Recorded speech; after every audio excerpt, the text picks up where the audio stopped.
دو سیزونه الله دنیا سره لازم پیدا کړی دی، یو شیطان او د انسان نفس، او بل خوا د رحمت فرشتې او پیغمبران. شیطان او نفس دا یو طرف ته دي، او د الله فرشتې او پیغمبران، او بیا په پیغمبرانو کتابونه دا بل طرف ته دي. شیطان او نفس په سړي زور لګوي چې د الله نه یې لرې کړي، او الله د خپلو فرشتو د پیغمبرانو په ذریعه زور لګوي چې دا انسان ځان ته رانږدې کړي. دا مقابله شروع ده. د شیطان او د نفس زور ته باطل وای، او د پیغمبرانو او د فرشتو زور ته حق وای. نو ظاهر کې کله حق له غلبه راشي ظاهر، او کله باطل له غلبه راشي. خو قرآن شریف کې الله فرمایي چې اخیری انجام د حق د غلبې دی، او باطل به همیشه دپاره ختمیږي. یعنی نتیجه د حق د بری کېدو ده او د باطل د ختمېدو ده. بعضې خلک مونږ ته راشي شکایت وکړي، یاره جي ما خو مونځ اودس شروع کړی دی، او زکات هم ورکوم، او صدقه هم ورکوم، او روجي هم نیسم، او ذکر و اذکار هم کوم، او جي طبیعت مې قصه مې ګډه وډه شوې. کله مالی تاوان کې ګیرې، بیماری هم را باندې راځي، بچي مې هم نه جوړی، او چې نیکي مې نه کول هر څه ټیک ټاک و. مونږ وایو دا د نیکۍ د قبولیت نښه ده، نیکي دې قبوله، خدای دې ځان ته نږدې کوي. او دا یاد وساتئ ورونو، نبی کریم صلی اللہ علیہ وسلم فرمائی کہ دا دنیا تکلیف پہ انسان راغی و دے پہ صبر کئی، اللہ پہ ددن گناہ رجائی، او دا خیرت مرتبے پہ خدا پاک بلند ہے. یو صحابی نبی علیہ السلام مبارک سرناستو، او پیغمبر علیہ السلام دا تکلیفون و دا مصیبتون ذکر کاؤ. صحابی و تسوئی ومل اسقام یا رسول اللہ، دا اللہ رسول بیمارے سے توئی، واللہ ما مرست قدتو، قسم پا خدا کا پا ما کو چتم تکلیف راغلی، بیماری پا کسے تاوئی. حضور پاک و تفرمائی قم عنا فإنک لست مننا، منگ نا پاس زمونگ دا ڈلینے، پاس شاب زمونگ دا ڈلینے، نو خام خواہ تکلیف بدر باندے رازی، نا مال بم رازی، او دا بدن بم رازی، او پا اولاد کے بدم رازی. یو صحابیو دا آگا بی بیو دا دوار یو بل سر دیر مین و محبتو، دمر محبتو دا دوار یو بل سر چه لکا دا خخاوند و دا خخد یو بل سر کم مین و محبتی، او خدم دا دی خاوند دیر خوخوا، او دا خاوند دا دی خدم دا خپل خاوند دیر زیاد خوخوا، او دی خدم دا دی خاوند دیر زیاد خدمت بکاو که کور تا برادن نشو بس لوٹا بے وطا لاس کی نیولی وا، ڈوڑے بے وطا لاس کی نیولی وا، کدب دا خلین خبر نویشتنو خدم والا شیر از غلب. دقا رنگی دا دی خاوندم دا خد خوخوا که دا خد دا خلین بٹکی نوتے که دا بولا فورا نغبو رکاو. دا مین جند یو بل سر تیره دا، یو دل سره دواره کور کې یو بل سره ناست دی. دا خاوند دی ښځې ته وایي ښځې داسې مینه به د چا یو بل سره لکه زما او ستا چې ده، یاره وایي ګمان نه کوم، زما او ستا یو بل سره ډېر محبت او ډېره مینه ده، خو یې خاونده ستا لږه کمه ده. نه ښځې داسې وی نو وایي کوس مې درته یو شی یاد کړې، یو خبره مې درته وایي و بیا نه منې. وایي ستا خبره نه منې، ته خو ما ته لاس په نامه ولاړ او زما هر خدمت کې، او زه به ستا خبره نه منم. قصه اوږده خو دې درته بالاختصار ویم. وی وایه څه وی؟ وی واده وکړه. وی واده مې ده سره. وی ګورې هسې نه واده وکړې او بیا راله هغه خپله خبره پوره نه کړې. وی ګوره بې وادې زه ستا خبره پوره کوم، او چې تا رانه واده واخېسته نو خامخا به پوره کوم. وی ښه ما د طلاق ما جدا کړه. خاوند حق دک حیران شو، ښځې لیونی که روغې څه در باندې وي؟ زما نه څه نیمګړتیا محسوسوې نه، زه دې بدې شم نه خوښ مې وي، ډوډۍ دله راوړم او ډوډۍ هم راوړې، جامه چې تا کومه غوښتې دله راوړم او هغه هم راوړې. په مانځه اودس دې نه یم خوښ، نو مونځ اودس روجې هم نیسم، وایي نه دینداره مې په دیندارۍ مې هم خوښ یم. غصه قسم چېرته مې درته خوړلی دی، غصه مې درته کړې ده، وهل ټکول وایي نه دا دې هم نه دي کړي، بیا طلاق ولې غواړې؟ بس وی ګوره زما او ستا خبره ده، تا ما ته ووایې چې کوم شی غواړې در کوم بدل، او ما د نو طلاق غوښتې ما طلاق. وی بل سب څوک دې خوښ دي؟ وی ښځه ورته وي زما دې د الله په ذات قسم یې که په دنیا کې مې ستا نه بل څوک زیات خوښ. ښه نو چې زه طلاق درکړم، زما نه دې بغیر بل څوک خوښ هم لري، ته به کې څه؟ زه خو دې حیران کړم، څه دې ضرورت دی وایه، څه نیمګړتیا دې ما نه لیدلي، ما ته هغه وه چې هدله پوره کړم، او که زما په ذات کې دې څه نیمګړتیا وي نو بیا مو وایه چې هدله پوره کړم، او که زه دې نیم خوښ او هسې زما د مخ د وجې نه وایې چې ته مې خوښې نو هم وایه زه پرې نه خفه کېږم، بیا هم طلاق در کوم. نه نیم خوښ سیک ته بل څوک به دې خوښي. وایي دا ټول نشته، زه درته د الله په ذات قسم خورم چې خوښ مې وې، هر څه مې پوره کې، او چې سمې ویلي دي زمانه په دې مخ د ځمکه بل څوک ستا نه زیات خوښ هم نه دي په بندګانو کې نبي علیه السلام نه پس خو بس تا یو ټکې ووایې او زه د هغه ټکي متعلق تاله طلاق وړم وایي ښه داسې کار دی راځه چې دو نبي علیه السلام سره مشوره کوي حضور پاک مبارک خو جمدی دی موجود دی هغه نه به تپوس وکړو ته به هم خپله خبره وکړې زه به هم وکړم که وایي چې طلاق والا ورکړه خو ډېره ښه ده او که وایي چې مې ورکوم نه به دوی داسې دي دواړه روان دي سړی ډېر فکرمند دی چې خدای دا څه په مصیبت کې مبتلا شو ښځه څه دماغو کې راغلی څه چلو شو په لاره روان دي د خاوند خو ټینشن کې دی سوچ کې دی فکر کې دی یو تینده کې وخوړه او په ځمکه راپرېوت او چې راپرېوت دا وجود یې وینې شو او وینه ترې روانه شوه دې ښځې زر لاس ورکولو اوچته یې کړه او وینه دې پاکه کړه لازق سړي وایي طلاق نه غواړم ای ښځې څه مسله دې جوړه کړې ته روغه یې وی او روغه نو تا خو زه په مخه کړم چې نبي علیه السلام نه تپوس کو اوس وی طلاق نه غواړم څه چلو شو وی ما د پیغمبر علیه السلام مبارک یو حدیث اورېده حضور پاک فرمایي چې کوم انسان باندې په دنیا کې تکلیف نه راځي بیماري او کړاو نه راځي دی د خدای نه لرې دی خدای ته نږدې نه دی نو ما پتا چې ته بیماري نه دی لیدې درد مې د باندې نه دی لیدې تکلیف مې د باندې نه و لیدې نور خو ډېر ښې زما ډېر خوښ یې ډېر خوښ دی ډېر زما خدمت کوې خو دا مې در کې نه و لیدې نو ما چې د خدای نه لرې دا خاوند نو زه پې څه کوم د خدای نه لرې دی زه به پې څه کوم خو صحابیات و که نه هغه خلک وو بیبیان هم د نبي علیه السلام صحابه وې صحابیات وو نو ما چې د خدای نه لرې نو زه در باندې څه کوم چې درز دې وخوړه وینه در نه وورته که نه نو پته ولګېده چې خدای ته نږدې نه غواړم طلاق اشد الناس بلاء د ټولو خلقو نه زیات تکلیف او مصیبت به په پیغمبرانو راځي الانبیاء ثم الامثل فالامثل نو ډېر خلک راشي یاره جي چې نیکي مې نه کول هر څه ټیک ټاک و اوس مې تهجد شروع کړی دی تسبیح مې لاس کې اخیستي ذکر و اذکار کوم علماو سره ناسته پاسته کوم ستاسو درس ته هم کله کله راشم او جي بیا هم کله بچې نه جوړه او کله په تکلیف کې یم او کله ذهني ټینشن ویم دا د قبولیت نښه ده پوه شه چې دا اعمال د الله تقبل دي الله دې ځان ته نږدې کوي او پیغمبر ته دې نږدې کوي او چې څومره خلک الله او پیغمبر ته نږدې وي د دنیا تکلیفونه به راځي یو سړي نبی کریم صلی الله علیه وسلم یو صحابي عرض کوي د الله رسول زما در سره ډېره زیاته مینه خوره دې حدیث ته متوجه ډېره زیاته مینه مې ده در سره وی ته رښتیا وې وی ښه که ما سره دې مینه نو د فقر او د تکلیف دپاره بوجه تیاره کړه که ما سره دې مینه نو د فقر او د غربت او د تکلیف دپاره بوجه تیاره کړه چې د کوم انسان ما سره مینه زیاته ده نو هغه ته به تکلیفونه او مصیبتونه داسې په منډه ور روانې لکه سیلاب چې خپلې منتها ته په منډه روانې دا به نه وی چې دا جوړه خدای زه بدي شم که ته پکې چغې وې او فریادونه کې نو واقعي چې بیا دا تکلیف د خدای قهر او غضب دی او که ته پکې صبر کې او وی چې دا تکلیف د الله نه دی الله راوسته او الله به یې لرګی دا د خدای قهر نه دی دا د خدای رحم دی خدای دې ذات ته نږدې کوي حضرت موسی علیه السلام او د فرعون قصه دې مې یاد موسی علیه السلام راغی فرعون ته کېناست زه د خدای پیغمبر او تعالی راغلی ایمان راوړو تا سره څه نښه شته څه معجزه پیغمبر ته خو معجزه وي وی او بلکل څه معجزه ده لاس یې دلته کې ومنډه واپس یې راوویسته لاس به برېښنا کوله خو داسې من غیر سوء دا برګي مرض والا برېښنا نه چمک به و لکه د سپوږمۍ په شان رڼا به یې کوله بجلۍ او د بلب په شانتې رڼا به یې کوله یاره دا خو د جادو مادو دی ښه وی ښه ودرېږه بله درته ښې ځکه نیغي کوله د موسی علیه السلام په مخ کې ته خو ما ماشوم دی کړی الم نربک فینا ولیدا ولبست فینا من عمرک سنین تا خو ما سره ماشومان ډوډۍ مې درکړې جامه مې درکړې ماشوم مې نه لوی کړی او ته اوس راځې او زما مقابله کې او د منډې وایي هله وایي شی رانیسه او خوله ورپسې د موسی علیه السلام دا دې وخت نه دی دا دې وخت نه دی کونټۍ ته یې ګوتې ستا وخت لا وروسته دی دا مې نښه اوس فرعون خو پېښ شو چې ده سره خو نه د جیل کار کولی شو نورو بادشاهانو خپل پیغمبران جیلونو کې مات کړل دې به جیل کوي چې څوک کونټۍ ته ورته او نه ورته څه پیاله ورکولی شم او نه په فوج رانیوی شم هغه زه خو داسې طاقت دی داسې چې د دې مقابله هېڅ چا سره نه فوج سره شته او نه ما سره شته او نه بل چا سره شته دا خو هغې نه اجدها خمار جوړېږي یاره اوس که ویمه چې په حقه خو بادشاهي مې دي خدایي مې دي هغه به وي انا ربکم الاعلی ستاسو لوی خدای دی لوی خدای اوس به څه کوم قوم سوچ کې پروت دی یاره وایي دا جادوګر دی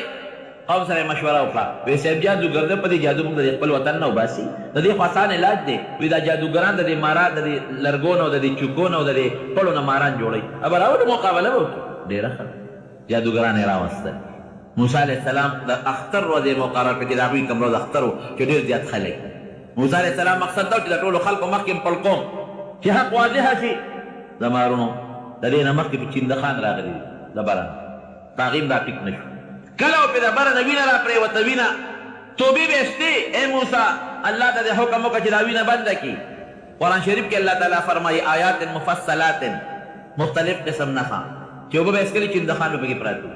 کویانو کې چندخان کټوۍ کې چندخان په ګیلاس کې چندخ په جګونو کې چندخان رابل موسی علیه السلام لا ګوره د موږ ستا مقابله کېږي هغې پورې ته لږ الله ته ووایه چې صبر وکړي دا خلک به ورته راولېږل ډېره ښه بیا به څو د هغې نه پس به پې سپږې رالي په سرمنو کې په سرونو کې په ویښتو کې سپږې ګارول به بیا به رالل موسی علیه السلام د درخواستونه به کول د هغې وینه پرې راله وینه دومره وینه پرې راله چې د دوی چې څومره لوښي کټوۍ د وینې ډک به کویان د وینې ډک نو د موسی علیه السلام قوم بن اسرائیل هغې له به دا شی نه و بي له به نو چې دوی به چا سره دوستانه او پکې هغه له به رالل ته د خپل پینې او جامو به راکړه زمونږ پي کې خو وینه ده ډېره ښه ده اوبه به یې وله راویستې اوبه وې چې د بني اسرائیلو د موسی علیه السلام د قومي د لاس نه به د فرعون د قوم لاس ته واوړېده بیا به وینه شو تر دې حده پورې چې د موسی علیه السلام یو قومي ودرېږه زه په خوله کې دله اوبه درکوم په خپله خوله کې اوبه راواغېشتې او د فرعون د قوم سړي له په خوله کې واچولې هغه د موسی علیه السلام د قومي په خوله کې اوبه وې چې د هغه جب خولې ته ورسېدې وینه وه نو موږ ولې د خدای د عذاب نه ویېرېږو زما د قسمې که الله په قهر شو خدای قسم که څوک دې موږ بچ کړي دغه سیلاب تاسو نه لید په دې سوات کې په دې کوڅو کې په کومو کومو ځایونو راغلل او څومره بلډینګونه یې ونړولو په دې ځمکو رالل څونه خاوره یې راوړېده دا خاوره اوس نه اوچتېږي د پټونه څومره آبادۍ او څونه خلک او دې زلزلې ته مو نه کتل په مانسهره کې چې راله څومره غټ غټ بلډینګونه په ځمکه نه ننوتل ښه به آرام سره ودې یو غرض بناري بیا به څه کوې دا بچي زمونږ د الله په اختیار کې دي داسې ده که نه مونږ د الله په اختیار کې زمونږ دا غم دا د خدای په اختیار کې دی زمونږ خوشحالۍ الله سره زمونږ وجودونه دا ټول الله سره دي خدای ته رجوع کې رڼو ګناه نه توبه وباسئ الله په ګناه خفه کېږي او چې څوک الله ته رجوع کوي پې خوشحالېږي خدای زمونږ نیکي نصیب کړي مولا خان خدای راوستل دومره ډېرو چې د هغې نه ګزاره نه کېدله په دې ټولو ګورې الله ګزاره کوي او تکلیفونه څومره په دې غریبانانو تېر شوي دي په موسی علیه السلام د خپل وطن نه لاړ پیاده مدین ته پیاده دی پیاده جامع کمزورې ده پیزار کمزورې ده سر تور دی په میلونو مزل کوي الله ته درخواست کوي رب انی لما انزلت الی من خیر فقیر یا خدای ډېر محتاج یم لس کال یې د شعیب علیه السلام خدمت وکړ مور دلته یوازې پریشانه رور یوازې پریشانه بچې ته لاړ چې ماشوم دی قرآن شریف کې الله وایي وفتناک فتونا ای موسی تا باندې ما ډېر ازمایښونه کړي ماشوم دی په صندوق کې غورځېږي او بني اسرائیلو کې فرعون حکم کړی وی چې کوم هلک پیدا کېږي وجنې هلکان یې وله څونه ووجل دا تکلیفونه راغلل اخره کې مقابله جوړه شوه د اختر پر ورځ جادوګر رالل هغې چا ماران د پړو نه جوړ کړل او چا د رسو نه جوړ کړل او چا د لرګو نه جوړ کړل او سیبه دې میدان کې داسې لقېدل قرآن شریف کې الله وایي وجاءوا بسحر عظیم دومره لوی سحر یې راوړه چې الله ورته لوی وایي موسی علیه السلام وایي الله دې سره به څه کوم دا خو ما سره یو کونټی ده خو دا خو ټول میدان سیبه د مارانو دغه ډک دی دا اجدهاګان بلا جادوګرو او هغوی خپلې رسۍ او پړې غورځولې دي دې سره به څه کوي او د فرعون قوم زندهباد نارې لګي مونږ وګټله الله ورته ته وغورځوه امسا وغورځوه تا له خو ما لوی طاقت درکړی دی القي عصواک چې څنګه یې امسا وغورځوله امسا نه خدای یو اجدها جوړه کړله داسې اجدها یې جوړه کړله یو جام یې د میدان په یو سر کېښوده او بل یې د میدان په بل سر کېښوده او چې دواړه جام یې را یو ځای کړې ټول ماران او هغه چې چوکۍ موکۍ وې ټول تېر کړو هر څه ختم او خېټه کې دونه غټوالی هم رانغی نو جادوګر په جادوګر پوهېږي مولا پېژني چې دا دی او که دا نه دی مونږ خو تاسو نه پېژنئ تاسو ته خو چې چا پټکې ووه اوږدې جامې یې واچولې او لږې غوندې خوږې خبرې او یو ناک نیم یې راته وویل تاسو وایئ چې دا او د دیوبند نه راغی مونږ ته پته لګي چې دا مولا دی او که نه وکیل ته وکیل پته لګي مونږ ته خو چې چا سپین جامې واچولې تور کوټ یې واچوي مونږ دا قابل وکیل و او چې بیا چاته ده کې په کورسۍ لا کېناست وکیل ته پته لګي چې دا دی او که دا نه دی داسې ده که نه هر چا ته د خپل قوم پته لګي نو جناب هغې ته پته ولګېدله چې دا خو جادوګر نه دی او دا خو د جادو اثر نه دی مونږ جادو کړی و به ټولو په یو ژبه آواز وکړئ آمنا برب موسی و هارون د موسی او د هارون په رب زمونږ ایمان فرعون وی دا مخکې میټینګ کړی و سلام کړی وه مخکې میټینګ کړی زه در پسې لښکر ته یې راځئ چې زه ورپسې بل علاج نشته. موسی علیه السلام غریب سره د قوم بیا روان شو، کور پاتې، مالونه پاتې، جایداد پاتې، هر څه پاتې. الله ته یې په کومه لار ځم په دې ځه لار ورته الله ښیي. روان دي جادوګر هم ورسره دي، دا مسلمانان شو، قوم هم ورسره په منډه روان دي تښتي، ځکه د فرعون لوی لښکر ورپسې دی. اوس ده سره دا طاقت و چې دا امسۍ ورته مخامخ کړې وه، خو د الله حکم نه دغه دی کې دا کولی شو چې الله نه تپوس کړو چې الله د امسا نه ور مخامخ کړو. که یو امسۍ ورته لار کې غورځولی خدای ته که د فرعون لښکر نه چې څوک هم پرې نه وي راغلی، لیکن الله دغلته منې کړې نه نه بس د امسا کار اوس نه دی، باقي زما کا ځه نېغ ځه. او ورپسې شو چې څه منځې لاړل، قوم ورته ویل لار دې غلطه، دا خو په دریاب ولاړ، دا لار خو په دریاب ختمه شوې ده. موسی علیه السلام ما ته خو الله دا لار ښودې، الله ته یې رجوع کړو په دې ځه چپ چې دریاب ته ورغلل، دریاب راغی، ویل الله خو په دریاب رالم، وی شابه دې کونټۍ د دریاب له یوسه چې کونټۍ څنګه دریاب له یوړه، دریاب کې ورته خدای لارې جوړې کړې، 12 لارې ورته جوړې شي، 12 قوم. هر یو قوم کې څوک جګړې ونه کړي چې دا خو د قومونو دغلته جګړه جوړه نه شي، هر یو قوم په خپله خپله لار روان دی. او هغه اوبه ورته خدای په دې منځ کې داسې ودرولي چې یو بل ویني ما چې دا ونه وي چې هغه بل قوم جوړ غرق شو، روان دي کورې دي. چې فرعون راغی هوښیار و، هغه وی چې یاره دا خو دریاب دوی ته کولاو شوی دی، ما ته خو نه دی. قوم ورته ویل بس څه کوو، بس هوښیار و پوه شو، وی دا زما د یارې نه دوی ته کولاو شو، دا زما زور دی لوی خدای خو دی. هغه اسې لږه خوا دی خوا کول، جبریل علیه السلام راغی اسې ونیو وردننی او قوم ورپسې شو. هلته د موسی علیه السلام پورې ورته سره د قومه او دوی په دا منځ کې شو. چې په دا منځ کې شو الله موسی علیه السلام ته شابه دی اوبو له کونټۍ یوسه، د کونټۍ هغه اوبه پرې جوختې شوې. د فرعون سره د ټول قومه خدای پاک مردار کړ. وقل جاء الحق وزهق الباطل ان الباطل كان زهوقا. ختم، مردار. نبی کریم صلی الله علیه وسلم فرمائی، بخاری شریف کی حدیث ہے، حضرت جبریل علیہ السلام پیغمبر علیہ السلام لراغی، وی دا اللہ رسولہ کوئی ارمان کا هغه وخت دی لیدی وی که زمونږ هغه منظر دی لیدی وی چې فرعون غر کېده. جبریل څه منظر وی چې کله دې غر کېده نو ما د دریاب د ویښ نه وی د خوله وازه کړه او چغې برلارې کو، وی د دریاب د ویښ نه مې توره خټه راویسته او په دا خوله کې مې ورته ور ومنډله، دا خوله مې وله بنده کړه. نو ازمایش او تکلیف په بنده وي، په نیکانو بیا ډېر زیات دی. خو اخري فتحه د چا ده؟ دا د حق ده، باطل ختمې. روس راغی، روس او سیبه قازقستان دی او د ازبکستان دی او دا بخارا دی او تاشکند دی او بل دی او بل دی، ورپسې په افغانستان ده. افغانستان دی سم، افغانستان کې لوی فساد شروع، د دوی لوی هدف او لوی نشان خو علمای او مدرسې وي، عالمان یې ونیول مړه یې کړل، د دنیا عالمان شهیدان، مدرسې ختمې کړې. او چې کوم خلقیان او دهریانو په افغانستان کې ټولو جنډې وړقولې، زه بس دین ختم، اسلام ختم. خدای نه مني، روس خدای نه مني. او سه په جوماتونو کې استبلې جوړې شو، اسونه وتړلې شو، د علماو مدرسې هغې کې بدعملۍ شروع شوې. او چې کومې جوماتونه دي هغې نه د اسونو د خرو ګاډۍ جوړې شوې. او چې کوم د علماو خانقاهونه بند شو، څه درباري مولیان یې ځان سره ملګري کړل، او نو ټول علما حق پرستي ختم کړل. الله ورسره څه وکړل؟ هغه روس خدای پاک دړې والی که که نه داسې ځمکې له شی ولګېده چې اوس غږ هم نشي کولی. که ایمان ورپسې پکې وي، ایمان خو نشته، خو که غیرت پکې وي نو امریکې دشمنو دا خو امریکې ورسره څه وکړل؟ نو چې امریکا په ګاونډ کې پرته راپارېسي، داسې شی لګېدلی ده چې زر کاله کې هم هغسې بیا طاقت کې نشي راتلی. هغه چې کوم ملکونه یې نیولي وه بیا خدای ازاد کړل. افغانستان نه متقد رسوام شو، ذلیل هم شو، او چې کوم ملکونه یې نیولي وه خدای بیا ازاد کړل. هغې کې نن بیا د اسلام جنډه لقي. ازبکستان آزاد شو، د امام بخاري رحمت الله علیه قبر دی، د هغه مدرسه ده او هغه درسونه شروع شو. تاجکستان آزاد شو، قازقستان آزاد شو، ملکونه بیا آزاد شو. امریکا اوس راغلی، بیا ازمایش شروع. په مسلمان خو ګوره وخت په وخت ازمایش وي، بیا ازمایش شروع دی. او دا ازمایش به وي، په علماو به وي، په عوامو به وي. دا دلته چې دا څه کرتوتونه کېږي که نه، دا جوماتونه کې یو ځای بل ځای او دا پیسې پیسې، دا ټول د امریکې چارونه دي. خدای دې تباه او برباد کړي. اوس افغانستان کې او په عراق کې دغه ځای نه لکې متې شروع کړي دي. او دا به تاسو انشاءالله قریب وینئ چې خدای به ذلیل او رسوا رخصتوي. او چې څنګه دا د روس د سټیټونو د تقسیم ذریعه شوه، دارنګې به د امریکې د سټیټونو د تقسیم ذریعه ګرځي. دا به ووینئ خدای به دا دړې وړې کوي. ولې زه خو ځانه نه ویم، ما مثالونه درکړل. وقل جاء الحق وزهق الباطل ان الباطل كان. دا خدای فیصله دا به ختمي. تماشا کوئ انشاءالله هر قریب به وینئ. خیرون کم شی چې لوښی چې ډک شي ډک شي ډک شي ډک شي ډک شي او اوبه پکې ډېرې داسې بیا څه کوي توی. او کومه بوجۍ کې چې دانې ورچې ورچې ورچې او نه ځایږي، شلېږي که نه شلېږي؟ د ظلم یو انتها وي، هغې انتها ته چې ظلم ورسېږي ظالم چوي بیا د دا خیر ته دز ناری کې دا ظالم ډېر ظالمان هم په دنیا کې دا واړه واړه ولیدل چې خدای مردار کړل دقه رنګې دا غټ ظالم دی وبې ویلي دا به خدای ډړې وړې کړي دا به خدای ټوټې ټوټې فارس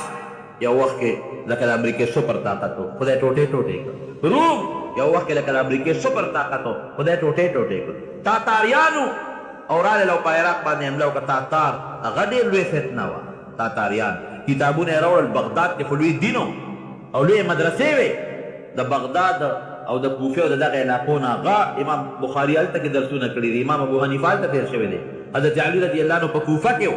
صحابه کرام کوفې ته منتقل شوي دي کوفه کې د دنیا دین او مدرسې وې جوماتونه و تاتاریان راغلل الله اکبر چې راغلل هلاکو خان ته ګور دا راغلل صیبه او دغه کتابونه یې راوړل او د دجلې په دریاب کې وغورځول او دونه کتابونه او دومره د لاس لیکلي کتابونه چې په دریاب کې د هغې نه پل جوړ شو خلک به په هغه کتابونو پورې وتل لا پورې وتل دومره کتابونه او هغه په لاس لیکلي شوي وو د هغې هغه خطونه په هغه اوبو کې ویلې شو دومره اندازه ولګوئ چې د هغې دریاب اوبو نه سی جوړه شوه دونه هغه د لاسو د لیکلو د قلمونو هغه سی په هغه کاغذونو کې پرته وه چې خلکو به بیا لیکل کول نو سی به یې نه جوړول دریاب ته به تل او د هغې نه به یې مشوانې ډکول او په هغې به یې خطونه لیکل دومره زور خدای د هغوی زور هم ختم کړ ویلې کړل او هغې ملکونو باندې بیا خدای د اسلام جنډه راوست داسې به خدای کوي انشاءالله العزیز په افغانستان او دغه رنګې ورپسې په عراق باندې او په دې علاقو به خدای پاک د اسلام جنډه انشاءالله بیا اوچتوي کم از کم د دې مسلمانانو دا چغې او دعاګانې به خدای قبلې کړي او دا پدید که د افغانستان نه خدای وایي زموږ وطن کې به امن راشي هر څه به ټیک ټاک شي دا د خدای د کتاب وینا بیت الله دا د کافرو په قبضه کې 360 بوتان په مطاف کې ولاړو دا چې کوم ځای کې طواف کېږي هغې ته مطاف وایي 360 بوتان دروازو په حساب ځکه دروازې د کالم 360 د پاسه بوتان پراته دي او د بیت الله په منځ کې د ابراهیم علیه السلام بوت پروت دی دننه او د اسماعیل علیه السلام او په لاس کې د جوارې نښې ورکړي د جوارې چې د جواري دوی موږ ته ښودی د فتح د مکې واقع انشاءالله که وخت برابرونه آینده جمعه کې به درته ووایو خو صرف د اخري ټکې درته ویم نبی کریم صلی الله علیه وسلم یې څومره تکلیفونه تېر شو په خپل ملک کې غریب وخت نه شو په وطن کې وخت تېر نه کړی شو بلال باندې څومره تکلیفونه تېر شو صهیب باندې څومره تېر شو حضرت خباب باندې څومره تېر شو حضور پاک اخر کې مجبوره شو خپل وطن یې پرېښود هجرت یې وکړه مدینې منورې ته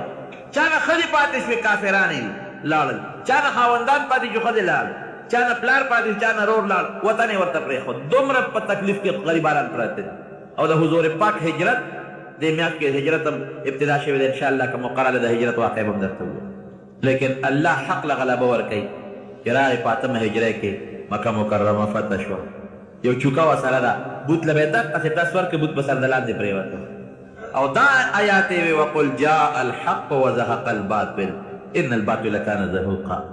حق راغې باطل ختم بوتان ټول دړې وړې شو او بیا بیت الله مبارک ته ننوت او د اسماعیل او د ابراهیم علیهم السلام هغه بوتان یې راویستل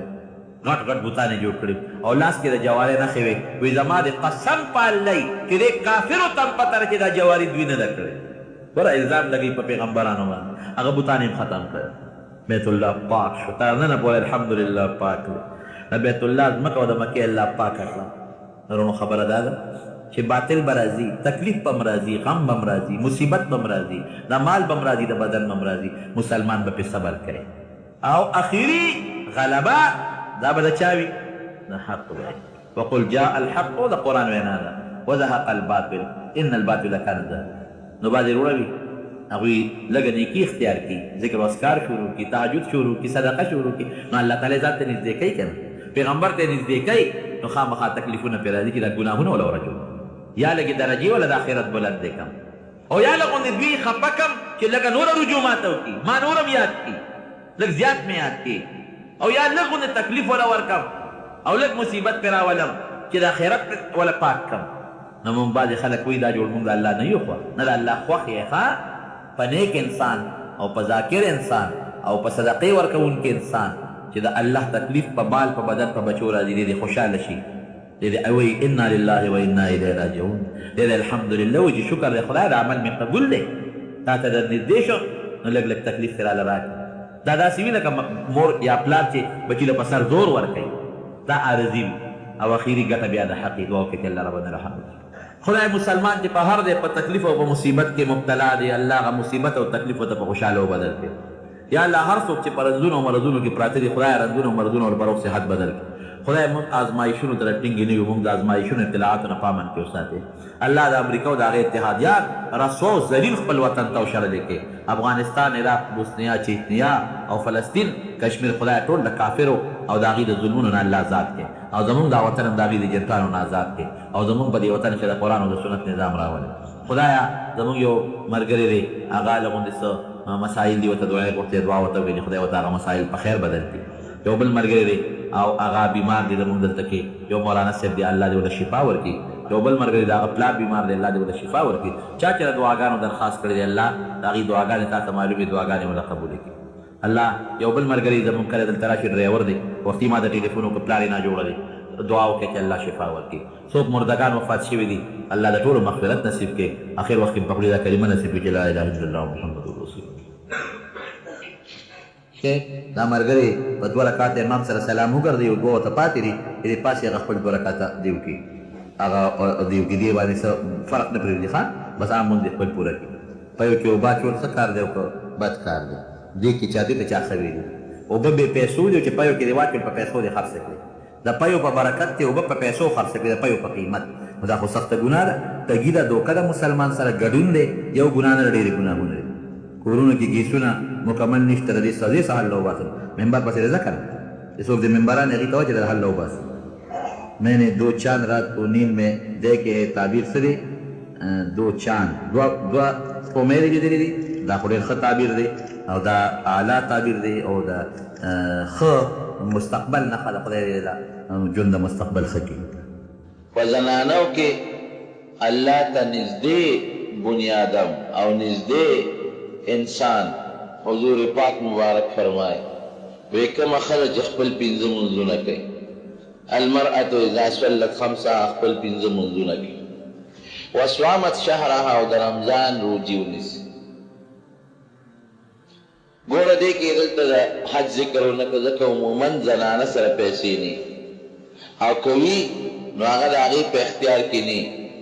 هغه د خاوند یا د پلار یا د ورور په اختیار کې. خو بهر کې ابتدا مالداري او خپلې پیسې ورسره وي او د حج د تلو وس او طاقت یې وي، نو بیا حج هم پرې فرض دی. د زکات ذکر هم دلته ونه شو، ځکه ما تاسو ته ووایي چې زنانه عموما د خپلو پیسې ورسره وي نه، ګټه خو دا نشي کولی او نه کوي، سړی ګټه کوي. که پیسې له 100 روپۍ وي اختیار یې نه، خو که دا مالداری زکات پې فرض یې ورکوي. نو د 3 څیزونو ذکر حضور پاک مبارک کوي، یو دا چې 5 منځونه کوي، دویم دا چې د رمضان روجې نیسي، واحسنت فرجها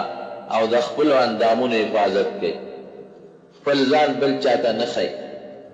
او محفوظ ساتي خپل وجود، خپل حیا او خپل عزت محفوظ ساتي. ګوره ډېر آسان شو، سړی به محنت زیات کوي، زنانه به کم کوي.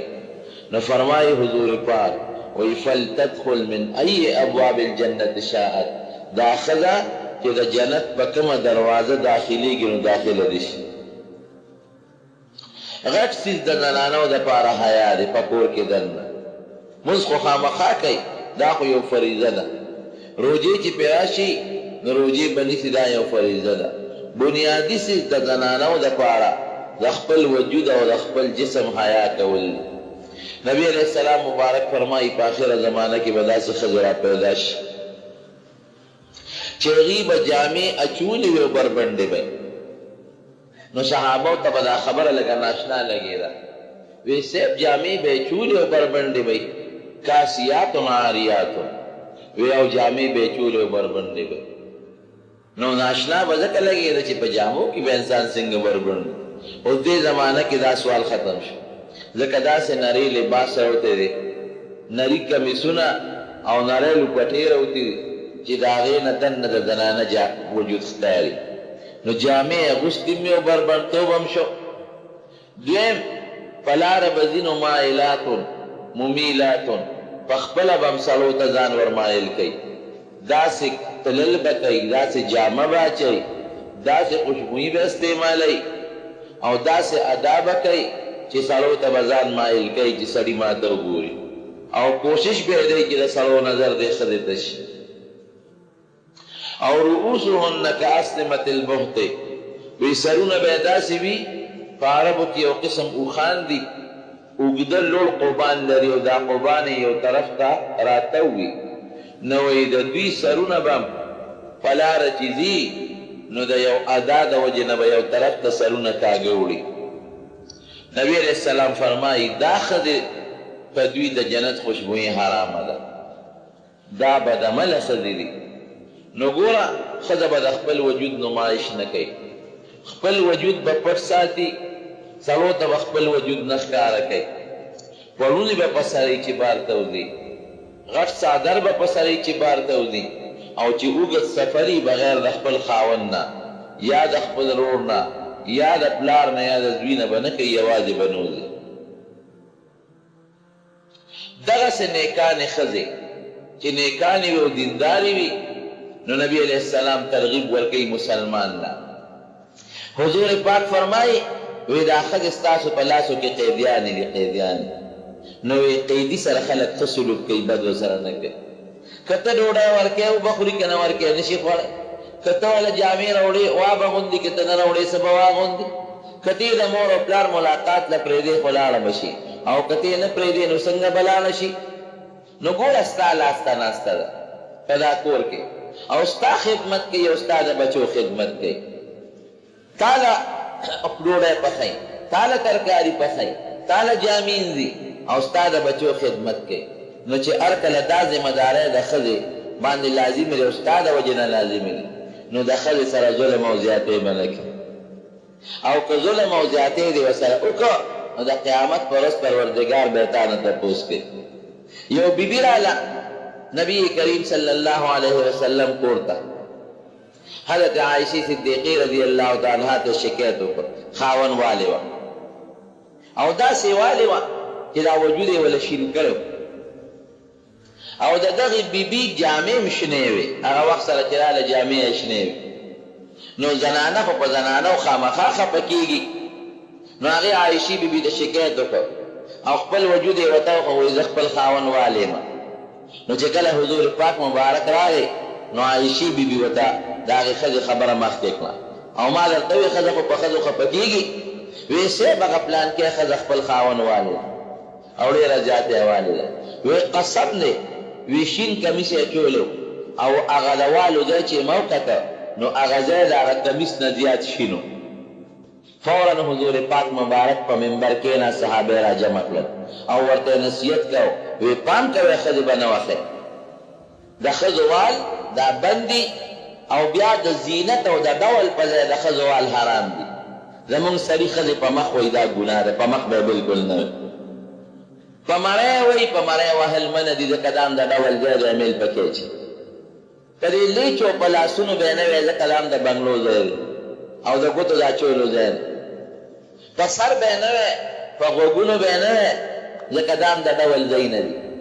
خو ډېر زیات هم د سړي او د خاوند په منځ کې اختلاف راشي، خبرې دې ورسره بندې کړي، خبرې دې ورسره نه کړي. نو څو ورځې او د 3 ورځو نه زیات خبرې بندول هم ګرې ګناه دی. او بیا دې ښځې له پکار چې په دا 3 ورځې کې دې خاوند سره خپله جوړه وکړي، څه غلطي ترې شوي د هغې ته معافي وغواړي. ولې د خاوند هم په ښځو حق شته که نه؟ مضبوط حق دی د خاوند په ښځه، یو لاس ته خو پړق نه ښي. که په دې باندې م ښځه سمه نه شوه نو بیا یې لاس دې ځای کې جدا کړي، کوټه دې ورته جدا کړي. خو ښځې له نه دي پکار چې خاوند سره ګورې دومره روانه وکړي. خاوند خو د ښځې سردار و، نو ښځه به هم ورسره ګزاره کوي، بې ځایه تنګۍ به نه، تکلیف به نه ورکوي. سړی چې کور ته راشي وایي حدیث پاک کې راځي نو ښځه دې ورته تندي تریو نه ساتي، کولو دې ساتي، چې دا خاوند د بار نه ستړی راشي چې دې په کور کې تنګ نه شي. بار نه هم ستړی راشي او ښځې مو ورته تندي را پړسولي، ډوډۍ راوړه، څه دې راوړي دي، څه دله پاخه کړه، داسې دې نه کوي. څه چې په کور کې تیاري خپل وستې وکړي او د خاوند د خپل خدمت وکړي، نو ښځه به هم د خاوند د حق خیال ساتي او خاوندان به هم د ښځو د حق خیال ساتي. نو زما روح جون به ښایسته او ښکلې تېرېږي. نو حضور پاک مبارک په منبر تقریر وکړو، ویې فرمایل ورې د یو بل د حقونو خیال ساتئ. سړی به ښځه د ډول په ځای قطعا نه وایي، دا من دي دا حرام دي. او که بالکل د ښځې د خاوند کور نه جوړې ده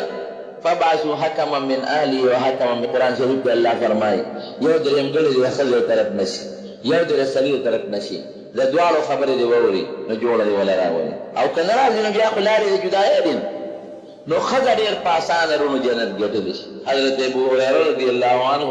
د حضور پاک مبارک نه یو ځل تپوس وی صاحب زما واده ته زړه کېږي نو ما ته داسې ښځه وښایه چې دې په نکاح والم. نو رسول الله مبارک ورته یو عجیبه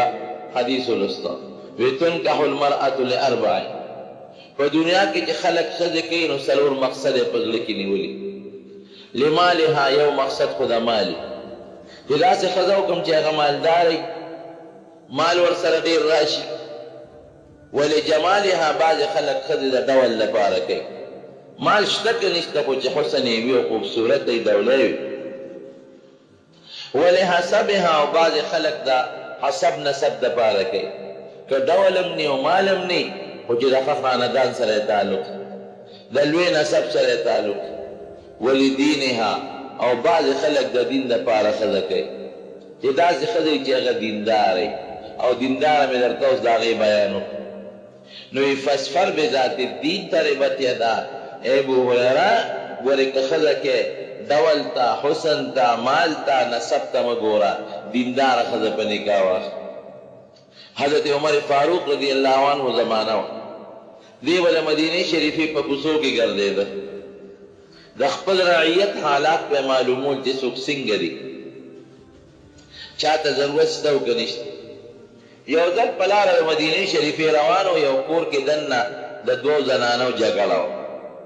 ده ورته د بار نه غوږ کېښود چې دا څه چل هغه مور او لور جګړه یې په دې کې وه چې په دې پیو کې اوبه واچوو که نه. عموما خلک پی ډېرئ په اوبو او دا ډېره لویه ګناه ده. حضور پاک مبارک فرمایي من غشنا فلیس منا. دا هم د زنانو مرض دی. ګوره سړي خو په پیو کې اوبه نه اچوي پی خو زنانه لوشي او بیا بازار ته د چا په واسطه لیږي نو زنانه زړه کې سوچ کوي چې دا خو یو 200 روپۍ دي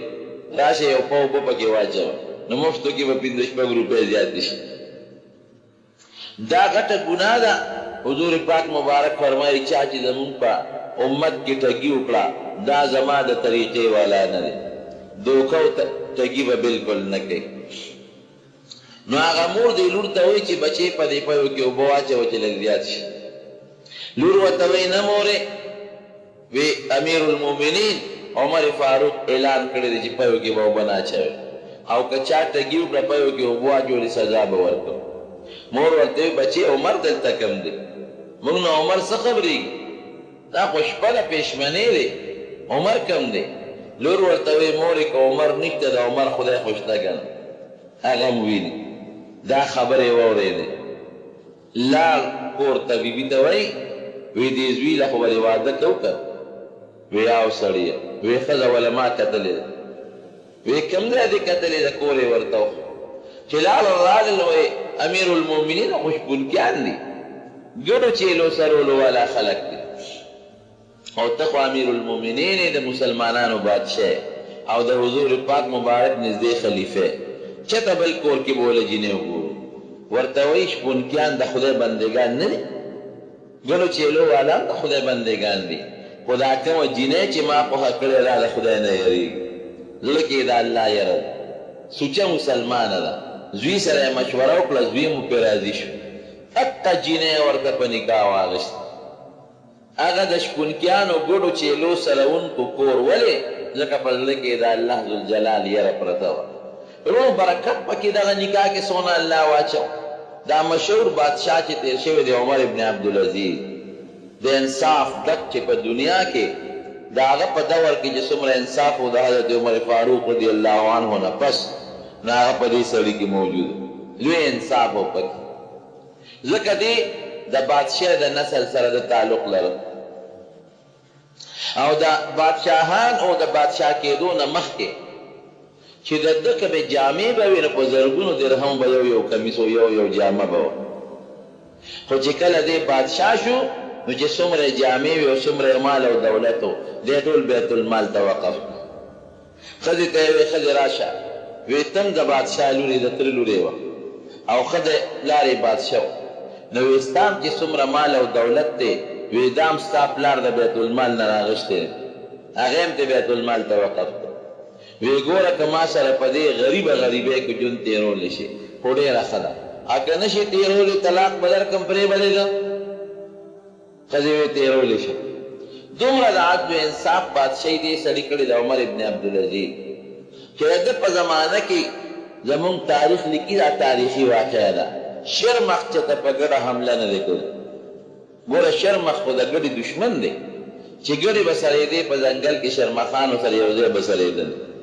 یو ځل شرمخ په ګډه حمله وکړه او ګډه یې ماته کړه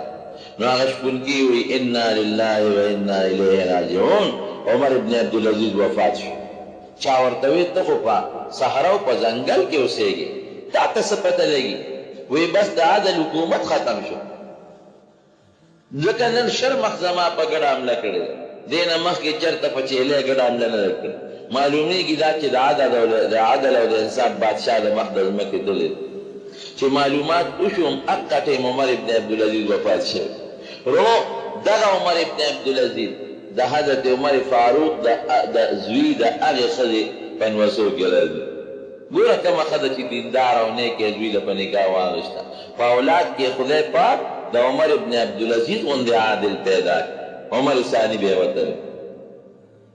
نو زنانه چې دیندار یو په زړه کې د خدای یری جنت ګټل ورته ډېر اسان دي سړي ته ګران دي سړی به بار کسب کوي حلال به کوي حرام به نه کوي چې پیدا کوي حلال به پیدا کوي حرام به نه کوي په ډیوټۍ او مزدورۍ کې به دې زیاتې کمې نه کوي انصاف به کوي په دې حق به نه وایي څومره ګران کار دی ګیا به ریبي پردی به نه ریبي په لاره چې دي مسلمان ته ضرر به نه رسوي جګړې به نه کوي او ښځه خو په کور کې ناسته وي د دې ټولو څیزونو نه خلاصه نو حضور پاک مبارک ځکه فرمایي چې دا خپل لمونځ کوي او د رمضان خپلې روجې نیسي او د خپل وجود حفاظت وکړي د جنت په کومه دروازه چې دا داخلېدل غواړي داخلېږي به ښه اوس په سړو باندې م الله د ښځو څه حقونه لازم کړي چې سړی به د ښځې سره ظلم او زیاتې نه کړي د ښځې دا حق دی په خاوند په هفته کې یو ځل دا د مور او پلار ملاقات له تلل غواړي خاوند بیا نه منې کوي قسم دې مونږ چې دا حضور پاک د زمانې د بیبیانو حالات را مخکې په حیران شو چې دا څنګه بیبیانې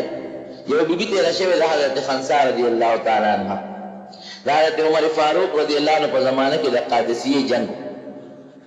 نو د شپې یې زامن څلور غټ غټ زلمي زامن یې هغه کېنو او خاوند یې مخکې مړو وی بچو کېنې وی زه څنګه مور یم وی مور ډېره ښه وی ستاسو د پلار په جامه ما داغ اچولی دی وی نه وی ستاسو تربیت وی مور تا زموږ ډېر ښه تربیت وکړه دین دې راته وښه او ډېر د خپل ځان خیال دې وساته وی ګوره سر مې درسره سپین کړ بل خاوند مې ونه کړه حالانکې عربو کې چې خاوند به مړ شو نو ښځې به یې فورا بل خاوند کړ او تاسو د پاره مې سر سپین کړ او حدیث پاک کې راځي حضور پاک مبارک فرمایي چې کومې ښځې د خپلو بچو لپاره سر سپین کړ او د خاوند د مرګ نه پسې بل خاوند ونه کړ دا جنتي ده جنت الفردوس ته به ځي ګورئ دا ډېره ګرانه خبره ده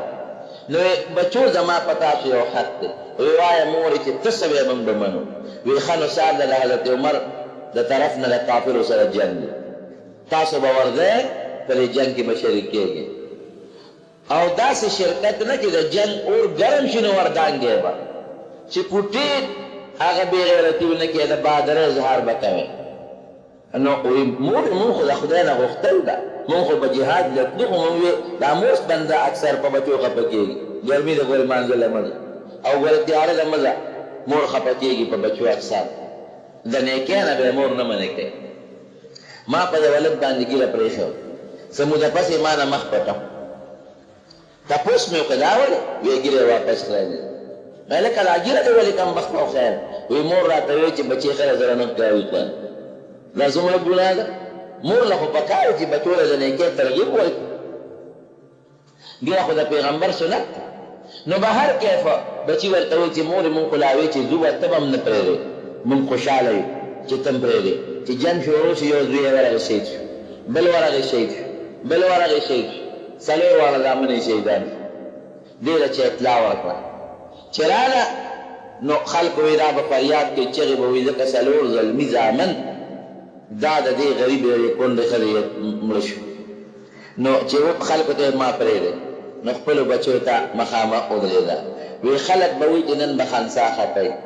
قسم په خدای چې زه نن خوشحاله یم ستاسو په شهادت خوشحاله یم په دې خوشحاله یم چې ستاسو روحونه به ستاسو د خپل پلار سره او د ښکلي مبارک پیغمبر محمد رسول الله صلی الله علیه وسلم سره ملګري ښځې داسې ښځې حضرت عائشہ صدیقه دومره سخیه عبدالله ابن زبیر خوړیو چې پیسې به یې راولېږلې ټولې به یې پاسات خیرات کړې یو ځل یې ولې زرګونه روپۍ راولېږلې او دې په موقع ټولې خیرات کړو نوکر ته ویې شابه کاسه نه کوه خو به غټې روپۍ او په خلکو ویشي روجه وه چې ماښامې شو هغه وینځې ته وایي نوکرې ته وی روجه ماتې راوړه هغه ته وایي روجه ماتې کوم دی وی ولې کور څه نشته وی نه وی د خدای نیک بخت دی وی عایشې بیبي ته وایي وی ګوره چې دونه مال د خیرات کوم یو روپۍ درکړې پرېښې ځان له روجه ماتې خو به م کوی سره وړی که نه نو هغه ته وایي عایشې بیبي وی چې اوس راته وایي نو وختي به دې راته یاد کړي که نه دومره سخیه ښځه وه چې سخا ته به متوجه شو نو بیا به خپله روجه او خپله لوږه ورته یاده نه وه نو زنانه هم سخا کوي او خصوصا د مدرسو سره د جماعتونو سره طالبانو سره ډېر ذات دی دا به یې پکاري دا غټه خبره ده او ډېرې نیکانې بیبیانې تېرې شوي دي نو زنانه د دې زمانې زنانه هغه او زنانه به ډېر سره سر قبلوي د دین د زنانو په زړه کې اثر اخیستل ډېر اسان نو زه اکثر د جمعې یا په نورو تقریرونو کې سړو ته وایم دویم چې دا تقریر ووړی دا ښځو ته په کور کې کوئ ولې چې د ښځو په تاسو حق دی نو زنانه هغې د خپل ځان خیال ساتي د خپل مونځ او د روژې او که څه پیسې وي د مدرسو سره د جوماتونو سره امداد دې کوي لږې صدقه دې کوي د بچو په لاس